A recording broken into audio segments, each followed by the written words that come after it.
I honestly believe passive income can only be made by buying assets from money that has been earned very, very actively. If you think you're going to walk into business, work 3 or 4 hours a week and make a load of money, you're completely deluded. Go and find a different career. I guarantee if you've been doing this from 15, 16, 17, when you're 21, 22, 23, you will be light years ahead of your peers in terms of business, knowledge and ability to make money. I hate getting asked about passive income. Honestly, it must be one of the most annoying questions that anyone can ask me, because I always feel that the question is coming from a place of laziness. It's almost akin to me to a kind of a get rich quick question. I honestly almost don't believe passive income exists. So, well, obviously passive income exists, but passive income in the way the question is asked by most people, to me, doesn't exist. I believe that passive income is income earned passively by buying assets with money that was earned actively.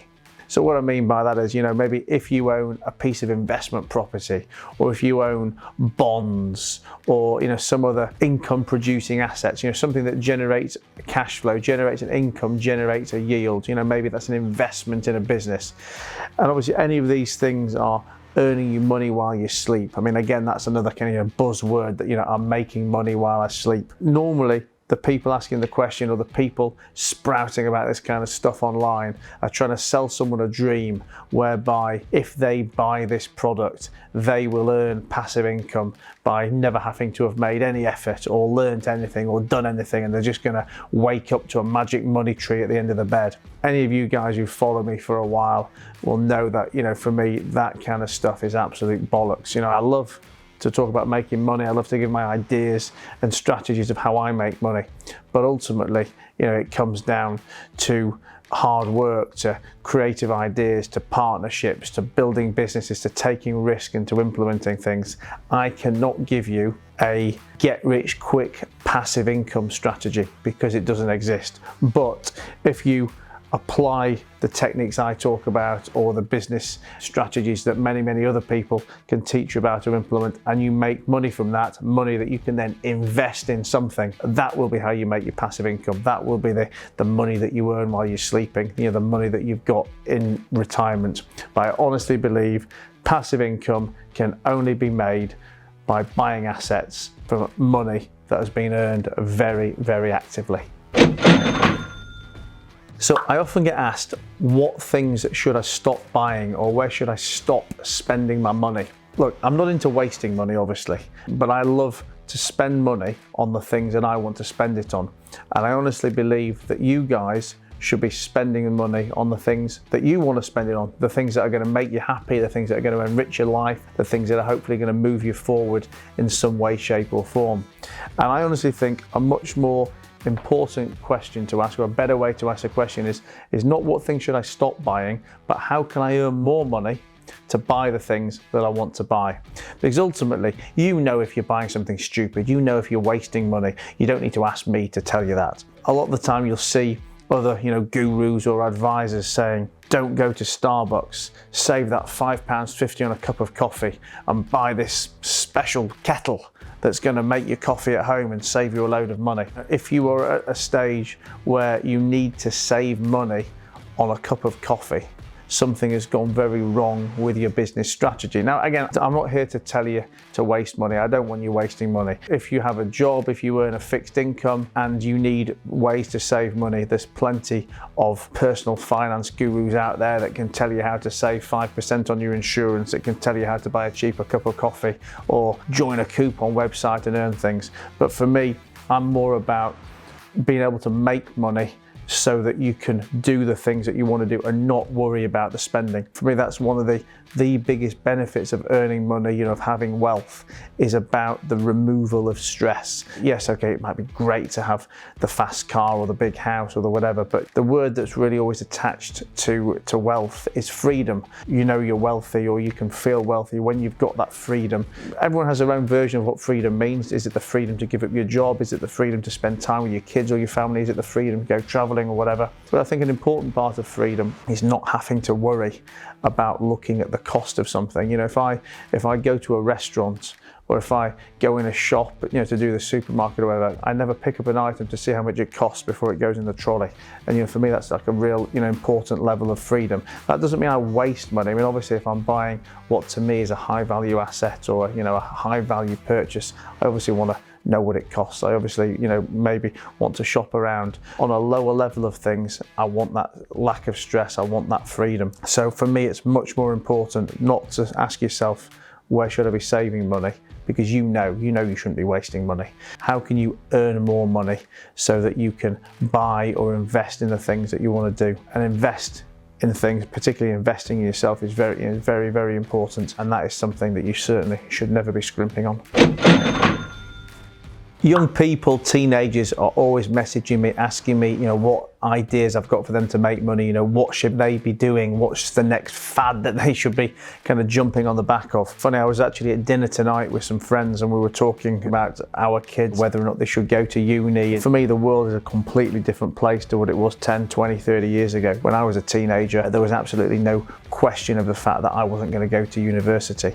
My parents were adamant I'd be going. I was very much from an era where if you didn't go to uni and you didn't have your life planned out at 15, 16, 17 years old, then you were almost considered a failure at that point. Right now, I think when your kids are 17, 18, 19, 22, 23, how can they know what they want to do? When you talk about what should you be doing to make money as a teenager, for me, this is the time to experiment, to learn things, to try things. If I make a video, I kind of like it to be timeless and applicable at any moment that someone wants to pick this up in the future. Depending on when you watch this, maybe the current fad is crypto, or maybe the next fad is social media marketing, or whatever it may be. And there's always going to be something of the time that is hot for people to make money from.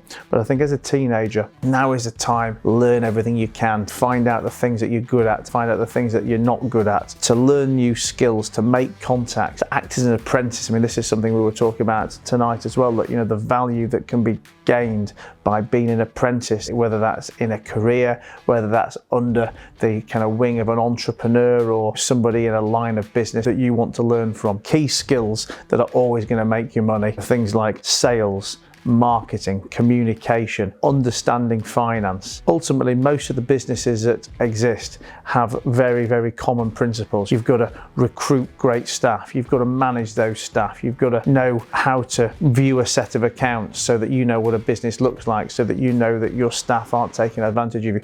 All of these things for me are the things that you should be doing as a teenager, so that when you come into business later on in your life, you've got the full skill set of the toolbox. Yes, I'm sure there's a fad. It could be property, it could be crypto, it could be something to do with the web, etc., etc. When you're young, you've got to be absorbing and learning as many of these timeless principles as possible. So invest in yourself, whether that's learning online, whether that's following other gurus, whether it's reading books, whether it's working as an apprentice, whether it's working for free. Now's the time to do it. You should be doing that as a teenager. I guarantee if you've been doing this from 15, 16, 17, when you're 21, 22, 23, you will be light years ahead of your peers in terms of business knowledge and ability to make money. When I get asked what kind of side hustles people should be doing, or how do you come up with ideas for side hustles, I think people miss the fact that ultimately, a side hustle is just an opportunity to make money alongside, your main job, or, having a second or supplementary income. And it shouldn't be a difficult thing for you to think about, because having a side hustle is really monetizing a skill set. And all of us have got skill sets, and all of us have got very, very different skill sets. And this is something I spoke about a lot during COVID, actually, because it was a time where people were losing their jobs or being furloughed from their jobs and thinking, how am I going to earn some income? And people don't realize that they have got oodles of skills that they are so much better than their friends, peers, whoever at. You don't have to be a world expert in something to be able to earn money from it. If you are an 18-year-old who's just done A-level French, for example, then you are ahead of a 16-year-old who's struggling with a GCSE French. You are light years ahead of a 9, 10, 11-year-old who's just starting French. You therefore have the ability to monetize your knowledge of French and charge these people who are effectively behind you, and you only have to be one page ahead of someone in the book to know more about the book than them. So look at yourself. What skills have you got that you are better than other people at? But don't be a perfectionist. You don't have to be a world expert in something. Maybe you are a photography buff in your spare time, and that makes you thousands of times better than most of the general public at photography. Therefore, you might be capable of doing wedding photos, of doing birthday photos, of doing corporate photos for somebody.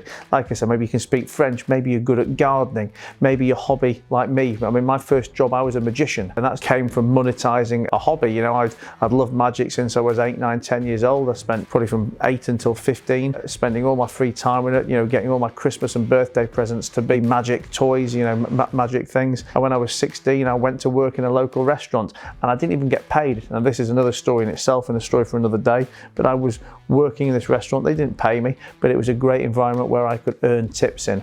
And look, I could go on and on and on and on. You've all got skill sets. You might be great at football, manage the local kids team. You might be great at tennis, and you can give lessons to the grannies down at the local tennis courts.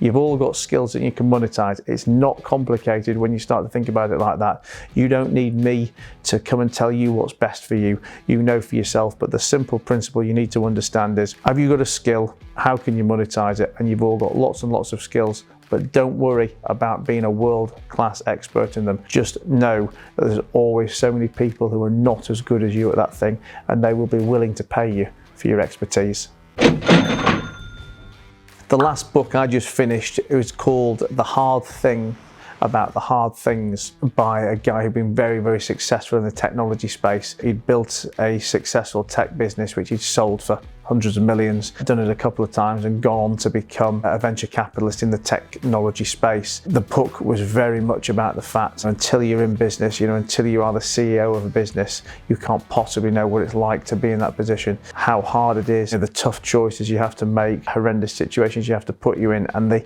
amount of times that you will probably be facing the brink of bankruptcy and having to pull back. You only really learn from the tough things, from the things that go wrong, and this book is a book full of things that have gone horrendously wrong for this guy and how he has made decisions and overcome them. I've read business books since I was a kid, since literally as young as I can remember. I remember being probably 13 years old in bed, staying awake at night with hoping my parents didn't see the lights on, to read one of Donald Trump's autobiographies. And I think, for me, the best business books to read, I believe, are ones by people who've been there and done it. Now, whatever format that book is written in, a piece of prose about a subject, or maybe it's a biography or an autobiography of successful business people.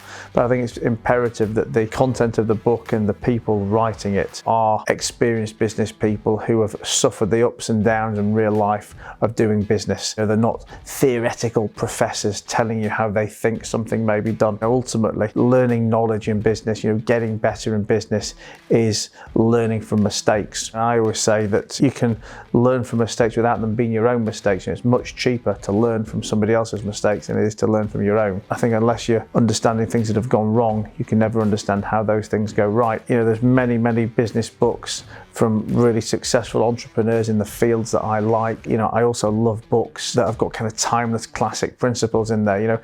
Books like Think and Grow Rich, which is a classic that probably always comes up on 10 best books in business list. I'm going to say that book was written in like the 1930s or 1940s, and whilst you may change some of the words to modernize to a degree, the principles about work ethic and masterminds and networking, organization and planning, these are timeless principles that can be applied to any business. Business books about important principles, so about communication, about marketing, about advertising, about sales. These are the books that you should be reading. I've got particular favorites of mine, maybe because I like a style or I like an author, but they're the subjects that you should be reading about 100%.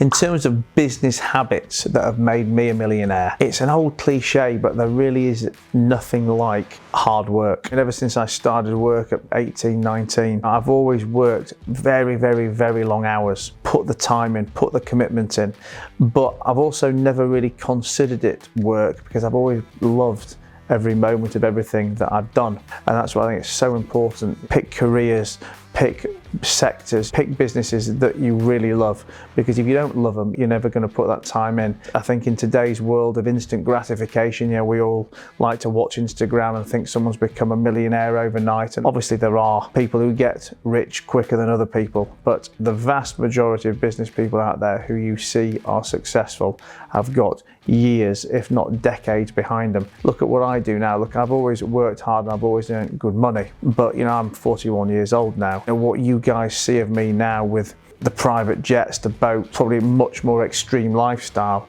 that is something that I've really earned over the last 2 or 3 or 4 years. Yes, I've always been doing nice things along my career because I've always earned a good income, but in terms of making big lumps of capital, it's very much been a snowball effect over the years. Snowball build-up of money, snowball build-up of, knowledge to allow me to kind of keep moving to the next level. And that has only come from years of work, from years of mistakes, from times of losing it all, from times of nearly losing it all. So, like I say, it's an old adage, but there is nothing like hard work in terms of a habit that you need to develop for business. If you think you're going to walk into business, work 3 or 4 hours a week and make a load of money, you're completely deluded. If that's what you're thinking, go and find a different career.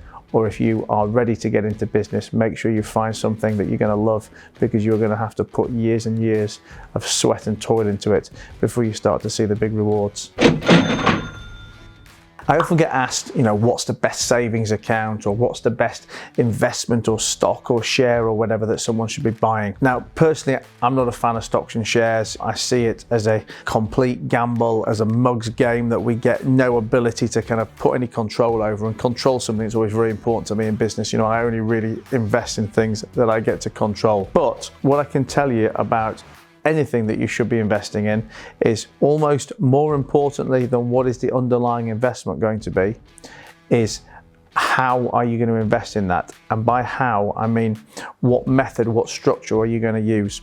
Because what people don't realize is that the biggest expense in their business, in their investments, is taxation. And if you can lower, limit, or even eradicate completely taxation, your investment returns are going to grow exponentially. So what you need to be looking at is, can you be buying these investments in an ISA? Can you be buying these assets in a pension or any other tax efficient or tax-free wrapper that is going to allow you to save money and help you amplify your returns? Because whatever you invest it in on the underlying asset, if you can apply multiple years of compound interest on a tax-free or reduced taxation basis, 10, 15, 20, 25 years down the line, you will be staggered at the amount of money that your relatively modest investments can make.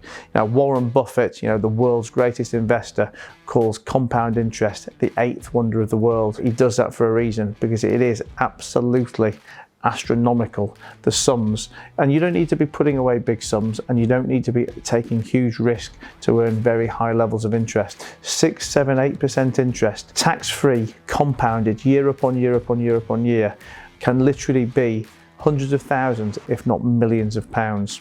So don't take crazy risks. The worst thing that you can be doing in investment is losing money. Again, Warren Buffett also has an expression for that. I'm going to butcher it, but he basically says the 2 rules for investment are: number 1, don't lose money; number 2, don't forget rule number 1. And if you can not lose money, if you can compound it, and if you can do it in a tax efficient way, you will be a millionaire before you know it. I often get asked to mentor people. Right now, my time's very limited. I never say never, so watch this space, because I am planning on implementing some kind of mentorship programs. I think I'll probably do it on a group basis to start and try and get as many of you guys involved as possible. And then maybe we can move to some one-on-one stuff after there. But regardless of me being a mentor, mentorship is one of the most important things you can get in if you want to have success in business. I mean, I've always had mentors throughout my career. They were informal in my younger years, and now I really understood the benefit of mentorship, much more formal in my later years. There's so many people in so many areas who are so much better in those areas than me. and I would be foolish not to be taking advantage of the time they can save me, of the corners they can help me cut, and the mistakes that they can help me avoid. And that really is what having a mentor is all about. You know, it's having someone who's been there, who's trodden that path before you, and they can teach you, they can speed you up, they can make your journey so much more smooth. I had informal mentors in my earlier life, and probably more by luck than judgment, because when I was in my early 20s, I think I was full of ego and thought I knew everything and didn't want to take the advice of people around me. But as I get older and I've realised that I've had a career full of mistakes, you know, mistakes that could have been avoided if I'd have taken advice from people who'd already made the mistakes that I'd made. You know, my journey would have been a lot smoother, my path could have been quicker, and I would probably be richer than I am now. So my biggest advice to anyone is don't have an ego about it. Don't be afraid to ask for help, and go and find some mentors. And you know, finding mentors is not necessarily easy. I mean, there's so many different ways to find mentors, and there's also so many different ways to be mentored. I mean, obviously the ideal solution is finding, you know, a world expert in something who you've identified, who you know their skill set, who you like their style, and, you know, knocking on their door and getting them to help mentor you. That might not be possible, it might not be realistic. You don't just have to be mentored one-on-one. It's possible to be mentored in group coaching situations. You know, you could join masterminds, you could ask fellow business owners, you could even be mentored very informally, very invisibly, by heeding the advice from people that you respect on social media, from people that you can find on YouTube. The key is, you know, just to kind of stop putting it out there, to start asking people. You know, you will find, you might think, why would that person want to help me? But the reality is most people do actually enjoy helping other people. You know, you might not get the people that you want. I mean, at the beginning of this answer, you know, I said to you that, you know, I don't have time right now to mentor. But don't let that put you off if the first person that you want says no. Ask the next person, ask the next person, ask the next person. Someone at some point will be able to help you, will be able to mentor you, and whether that's long-term and formal or short-term and informal, you will get an invaluable set of advice that is going to help make your life easy and make you a lot more money. I often get asked by people who want to start their own business, you know, what should they be doing? You know, they say, I want to start a business, but I don't know what business to do, and I don't know where to start. Now, if that is the stage that you're at, that is the time that you need to be learning and absorbing as much as you can and trying as many different things as you can, because you're very, very, very early. I mean, you're on stage one of your business career. And I say this in the nicest possible way. You know, you've clearly got no skill set at that point in terms of business, because you have not done it before. You know, you've not made the mistakes, you've not learned the lessons. I mean, hell, you don't even know what it is you want to do. So I think the two things you need to be doing at this point are A, learning business skills. Now, whether you're going to do that from books or from courses or from YouTube videos or from whatever, you know, start learning about finance, about sales, about marketing, about advertising, about communication, about hiring, firing, management, all of the things that go into business. But whilst doing that, start testing some ideas. You'll find what you like, because you'll probably try things you don't like, and, you know, you'll get the things you don't like out of your system. Normally, the businesses that you'll want to try will be based on your skill set in some way. I mean, typically, if you've never been in business before and you're starting on day one, your business will probably be some kind of derivative of you. You know, you will be your business. Maybe you'll be a personal trainer. Maybe you'll be baking cakes for the local community, or selling something on a dark kitchen on Deliveroo, or, you know, whatever that may be. But normally, people starting day one in business will be monetizing their skill set, making mistakes, learning. And as you develop, as you start to make some money, as you start to find the things that you do and don't like, you'll probably be hit with that big idea at that point. And by that point, you'll have got some capital under your belt and a lot more skill set under your belt. And then you'll be able to go and make the next leap to a more complicated and risky business that could be the one that propels you to the next level.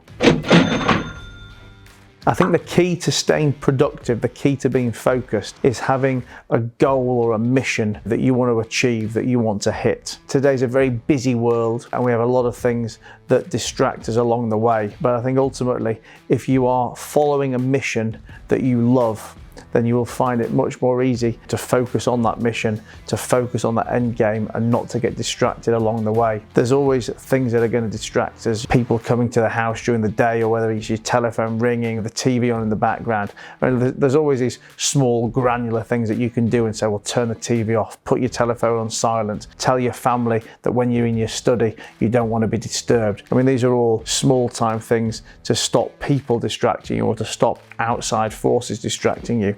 But ultimately, if you are doing something you want to do, if you're running a business you want to run, if you're on a mission that you want to achieve, nothing in the world will distract you, and you will be laser focused because you are doing what you truly love. So I think for me, that's the key. Find what it is that you love, find what it is that you really want to achieve, and then everything else will fall into place. I think times that I've struggled with focus or productivity is actually probably when I've been trying to do too much or feeling obligated to do some work when really it was probably past the time I should be doing it. So an example of that is I always used to come home from work, immediately put my laptop down at the table. I'd be working before I cook dinner.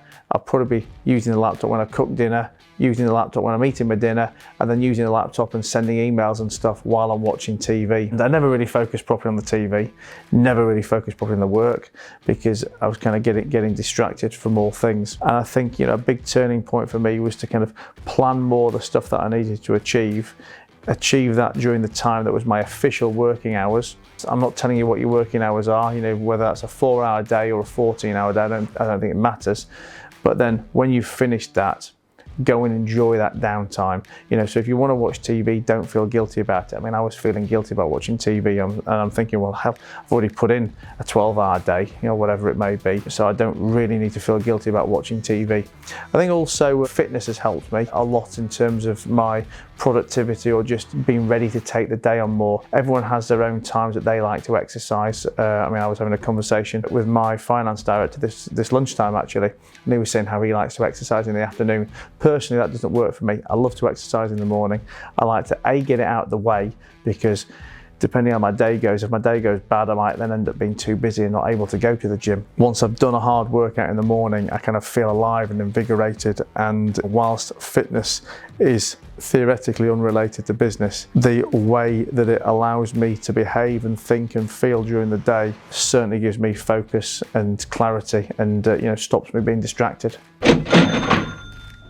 So I've been buying crypto now for about 14 or 15 months. I think I first bought Bitcoin in February 2021. If I look at how I'm buying my crypto, for me, it's very much how I invest in things in general. I'm in it for the long term, that I'm a buyer and a holder, that I'm not looking to trade or make quick flips. My crypto portfolio now consists solely of Bitcoin and Ethereum. There's been a couple of times where I've bought a bit of XRP, some ApeCoin. I've lost money on them all, and I did them because other people were off buying them, or the guys in the gym, the guys in the pub, the guys on the street corner were talking about, you've got to buy this coin, you've got to buy that coin. And whenever I bought them, I always lost money. And for me, that's just completely the parallel to stocks and shares that I've invested in and lost money with over the years. Horses that I've backed and know nothing about. So for me, the crypto journey has very much been about learning. Learning about Bitcoin has been a fantastic educator for me about monetary systems and monetary policies in general, about economics, about government intervention, about central banks. So many things that I'm actually almost embarrassed to admit I've been learning about at 39, 40 years old. And these are key skills that I would love to have understood 25 years ago, that I want to impart upon Harley and my friends, my future extra kids or whatever that may be. I'm buying Ethereum and I'm buying Bitcoin because I very much believe in those two coins and their long-term viability, their long-term use in society, and I'm buying them with a view to never selling them. When Bitcoin or Ethereum are going up or down on a daily or weekly basis, I don't get excited when it goes up, and I don't start sweating when it goes down, because I've kind of trained myself to ultimately